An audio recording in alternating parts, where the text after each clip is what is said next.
Yesterday, during the 16th India-European Union Summit, India and the EU announced a historic milestone, the finalization of what's being called the mother of all trade deals, a landmark free trade agreement. This is India's largest ever trade deal covering over 2 billion people and about 25% of global GDP.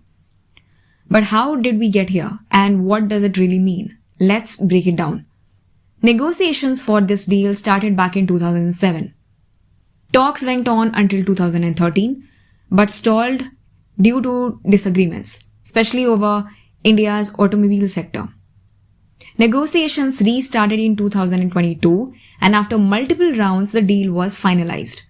However, signing doesn't mean it's effective yet. Legal scrubbing, translations and ratification by the Indian Parliament and the EU Council are still needed. Full implementation is expected around 2027. The timing is important. Global trade tensions, particularly US tariffs, created urgency. India and the EU wanted to diversify trade and reduce their dependency on the US market. In a way, the US trade war indirectly pushed this deal forward. Why is it called the mother of all trade deals? First, the scale. It covers over 2 billion people and roughly 25% of global GDP. Second, it's India's biggest ever trade agreement. Third, it has strategic significance, reducing dependency on the US while strengthening India's global position. Let's now look at the key provisions and benefits. First will be market access. Over 99% of Indian exports to the EU, textiles, apparel, gems and jewelry, leather, footwear, handicrafts, engineering goods, chemicals, plastics and metals will enjoy zero or minimal tariffs. For example, textile tariffs, currently around 11 to 12%, will drop to zero. Gems and jewelry, taxed at 3 to 4%, will also enjoy zero tariffs. In return, India will reduce tariffs on over 90% of EU imports. This includes automobiles, wine, olive oil, confectionery, machinery, medical instruments, and electrical equipment. Import duties on European cars, currently 110%, will gradually reduce to 40% and eventually 10%, covering not just luxury cars but premium segment vehicles up to 20 lakh rupees. Second, sector impacts. Labor-intensive exports like textiles, apparel and gems and jewelry, which suffered under US tariffs of up to 50%, will regain competitiveness.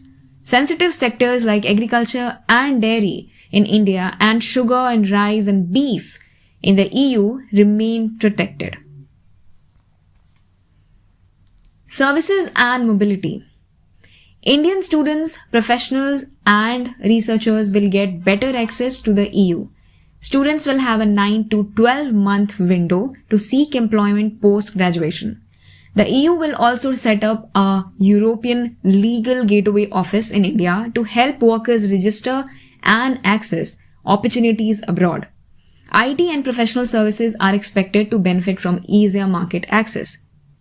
Investment and global supply chains. The deal encourages more investment in India and strengthens its role in global supply chains. With US trade disruptions, this helps India diversify exports, reduce dependency, and maintain economic growth. Strategic and geopolitical benefits. Beyond trade, the FTA signals India's ability to negotiate independently. It strengthens India-EU ties in technology, startups, defense, research, and women's empowerment. It also reduces US leverage in trade negotiations, giving India more freedom in global trade policy. But there are some areas to watch out for. Asymmetry gains. Experts note that the EU might benefit more from tariff reductions than India, raising questions about the balance of the deal. Implementation. Legal and parliamentary approvals mean the deal won't take effect immediately. Full benefits may only be realized by 2027. Meanwhile, generalized system of preferences benefits for 87% of Indian exports have been withdrawn, limiting immediate gains. Carbon Border Adjustment Mechanism (CBAM). Starting January 2026, 6 sectors including steel and aluminium are subject to CBAM. The FTA allows India to claim equivalent benefits if the EU reduces CBAM for other countries, but currently no exemptions exist. Non-tariff barriers. The EU is known for strict regulations that could limit trade. The FTA's effectiveness here remains to be seen. Geopolitics with the US. The US is reportedly unhappy that India signed with the EU first. By diversifying trade, India reduces reliance on the US, which may shift future negotiations.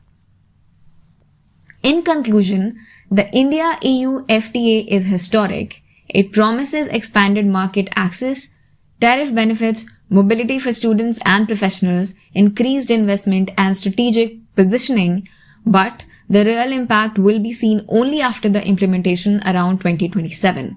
Until then, India needs careful planning to fully capitalize on this unprecedented trade and geopolitical opportunity. This deal is not just about trade. It's about India asserting itself as a global player, strengthening partnerships and shaping the world economy on its terms.